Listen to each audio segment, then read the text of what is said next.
नमस्कार दोस्तों, जय श्री राधे कृष्णा। आज हम आपके लिए कार्तिक मास में रोज सुनी जाने वाली अन्नपूर्णा की कथा लेकर आए हैं। कथा सुनने के बाद आप हमारे चैनल को सब्सक्राइब करें, बेल आइकन को प्रेस करें ताकि हमारी वीडियो की नोटिफिकेशन सबसे पहले आप तक पहुंचे। वीडियो को लाइक और शेयर जरूर करें। माता अन्नपूर्णा का 21 दिवसीय यह व्रत अत्यंत चमत्कारी फल देने वाला है। यह व्रत मार्गशीर्ष मास में शुक्ल पक्ष की प्रतिपदा से शुरू कर 21 दिनों तक किया जाता है। इस व्रत में अगर व्रत न कर सके तो एक समय भोजन करके भी व्रत का पालन किया जा सकता है। इस व्रत में सुबह घी का दीपक जलाकर माता अन्नपूर्णा की कथा पढ़े और भोग लगाएं। अन्नपूर्णे सदा पूर्णे शंकर प्राण वल्लभे ज्ञान वैराग्य सिद्ध्यर्थ भिक्षा देहि च पार्वती। माता च पार्वती देवी पिता देवो महेश्वर बंधुआ शिव भक्ताचर स्वदेशो भुवन त्रयम्। एक समय की बात है, काशी निवासी धनंजय की पत्नी का नाम सुलक्षणा था। उसे अन्य सब सुख प्राप्त थे, केवल निर्धनता ही उनके दुख का कारण थी। यह दुख उसे हर समय सताता था। एक दिन सुलक्षणा पति से बोली, स्वामी आप कुछ उद्यम करो। तो बात धनंजय के मन में बैठ गई और वह उसी दिन विश्वनाथ शंकर जी को प्रसन्न करने के लिए बैठ गया और कहने लगा, हे देवाधिदेव विश्वेश्वर, मुझे पूजा पाठ कुछ नहीं आता, केवल तुम्हारे भरोसे बैठा हूँ। इतनी विनती करके वह 2 दिन भूखा प्यासा बैठा रहा। यह देखकर भगवान शंकर ने उसके कान में अन्नपूर्णा अन्नपूर्णा अन्नपूर्णा इस प्रकार 3 बार कहा। यह कौन क्या कह गया, इसी सोच में धनंजय पड़ गया कि मंदिर से आते ब्राह्मणों को देखकर पूछने लगा, पंडित जी अन्नपूर्णा कौन है? ब्राह्मणों ने कहा, तू अन्न छोड़ बैठा है सो तुझे अन्न की ही बात सूझती है। जा घर जाकर अन्न ग्रहण कर। धनंजय घर गया, स्त्री से सारी बात कही। वह बोली, नाथ चिंता मत करो, स्वयं शंकर जी ने यह मंत्र दिया है, वे स्वयं ही खुलासा करेंगे। आप फिर जाकर उनकी आराधना करो। धनंजय फिर जैसा का तैसा पूजा में बैठ गया। रात्रि में शंकर जी ने आज्ञा दी, कहा तू पूर्व दिशा में चला जा। वह अन्नपूर्णा का नाम जपता जाता और रास्ते में फल खाता, झरनों का पानी पीता। इस प्रकार कितने ही दिनों तक चलता गया। वहाँ उसे चांदी सी चमकती वन की शोभा देखने में आई। सुंदर सरोवर देखने में या उसके किनारे कितनी ही अप्सराएं झुंड बनाए बैठी थी।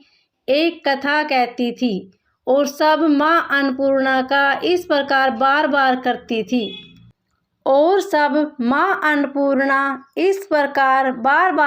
थी। कहती थी, यह अगहन माँ की उजेली रात्रि थी और आज से ही व्रत का आरंभ था। जिस शब्द की खोज करने वह निकला था वह उसे वहाँ सुनने को मिला। धनंजय ने उसके पास जाकर पूछा, हे देवियों, आप यह क्या कर रही हो? उन सबको कहा, हम सब माँ अन्नपूर्णा का व्रत करते हैं। व्रत करने से की गई पूजा का क्या होता है? यह किसी ने किया भी है?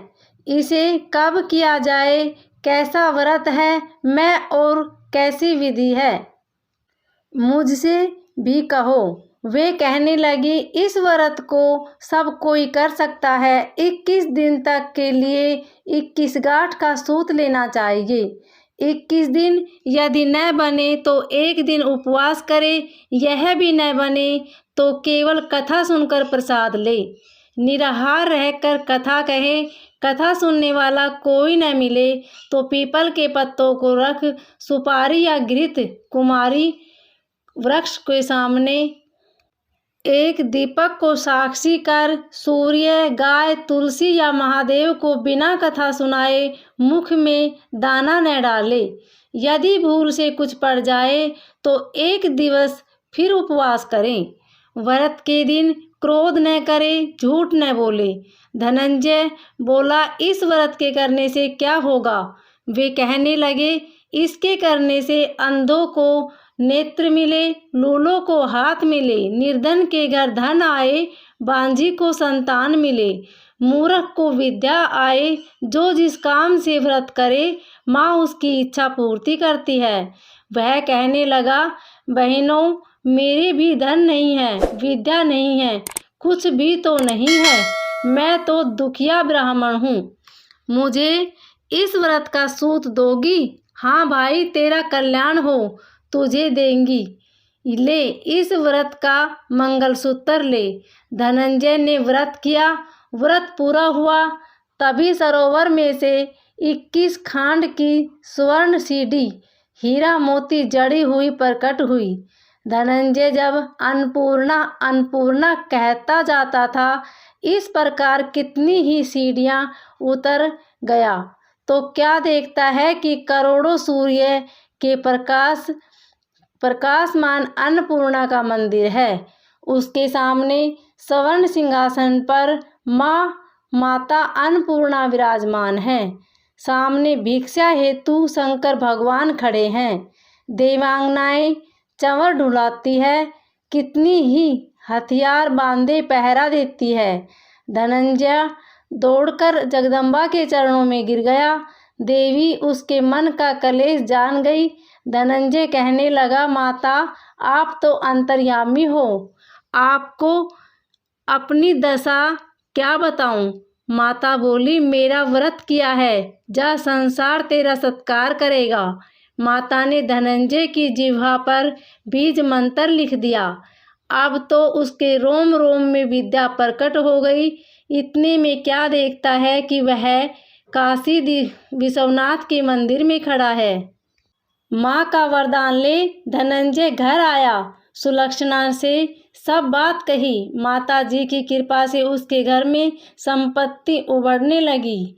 छोटा सा घर बहुत बड़ा गिना जाने लगा। जैसे शहद के छत्ते में मक्खियाँ जमा होती है, उसी प्रकार अनेक सगे संबंधी आकर उसकी बड़ाई करने लगे।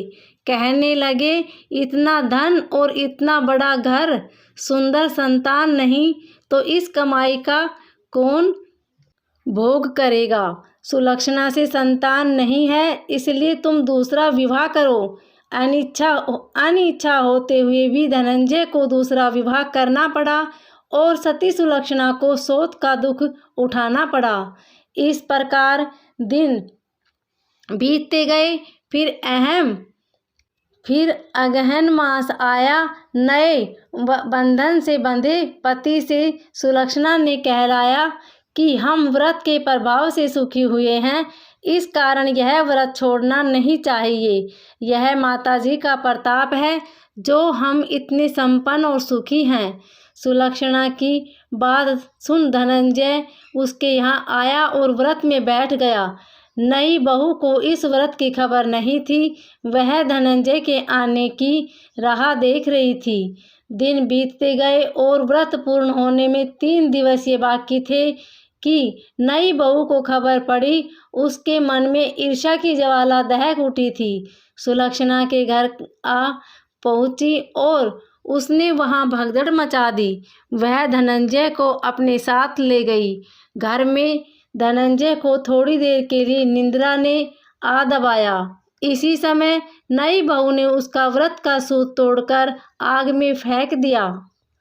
अब तो माता जी का कोप जाग गया। घर में अकस्मात आग लग गई। सब कुछ जलकर खाक हो गया। सुलक्षणा जान गई और पति को फिर अपने घर ले आई। नई बहू रूठकर पिता के घर जा बैठी। पति को परमेश्वर मानने वाली सुलक्षणा बोली, नाथ घबराना नहीं, माताजी की कृपा अलौकिक है। पुत्र कुपुत्र हो जाता है पर माता को माता नहीं होती। अब आप श्रद्धा और भक्ति से आराधना शुरू करें, वे जरूर हमारा कल्याण करेगी। धनंजय फिर माता के पीछे पड़ गया। फिर वही सरोवर सीढ़ी प्रकट हुई, उसमें माँ अन्नपूर्णा कहकर वह उतर गया। वहाँ जा माता जी के चरणों में रुदन करने लगा। माता प्रसन्न हो गई और बोली, यह मेरी स्वर्ण की मूर्ति ले, उसकी पूजा करना, तू फिर सुखी हो जाएगा। जा, तुझे मेरा आशीर्वाद है। तेरी स्त्री सुलक्षणा ने श्रद्धा से मेरा व्रत किया है, उसे मैंने पुत्र दिया है। धनंजय ने आंखें खोली तो खुद को काशी विश्वनाथ के मंदिर में खड़ा पाया। वहां से फिर उसी प्रकार घर को आया। इधर सुलक्षणा के दिन चढ़े और महीने पूरे होते ही पुत्र का जन्म हुआ। गांव में आश्चर्य की लहर दौड़ गई, मान्यता आने लगा। इस प्रकार उसी गांव के निसंतान सेठ के पुत्र होने पर उसने माता अन्नपूर्णा का मंदिर बनवा दिया। उसमें माता जी की धूमधाम से मूर्ति पधारी, यज्ञ किया और धनंजय को मंदिर के आचार्य का पद दे दिया। जीविका के लिए मंदिर की दक्षिणा और रहने के लिए बड़ा सुंदर सा भवन दिया। धनंजय स्त्री पुत्र सहित वहां रहने लगा। माता जी की चढ़ावे में भरपूर आमदनी होने लगी। उधर नई बहू के पिता के घर डाका पड़ा, सब लूट गया। वे भी मांगकर पेट भरने लगे। सुलक्षणा ने यह सुना तो उन्हें बुलावा भेजा, अलग घर में रख लिया और उनके अन्न वस्त्र का प्रबंध कर दिया। धनंजय, सुलक्षणा और उसका पुत्र माता जी की कृपा से आनंद से रहने लगे। माता जी ने जैसे इनके भंडार भरे वैसे सबके भंडार भरे। माताओं और बहनों, कमेंट में ओम नमः शिवाय, ओम ह्रीं क्लीं चामुंडाय विच्चे, जय अन्नपूर्णा जरूर लिखें। धन्यवाद।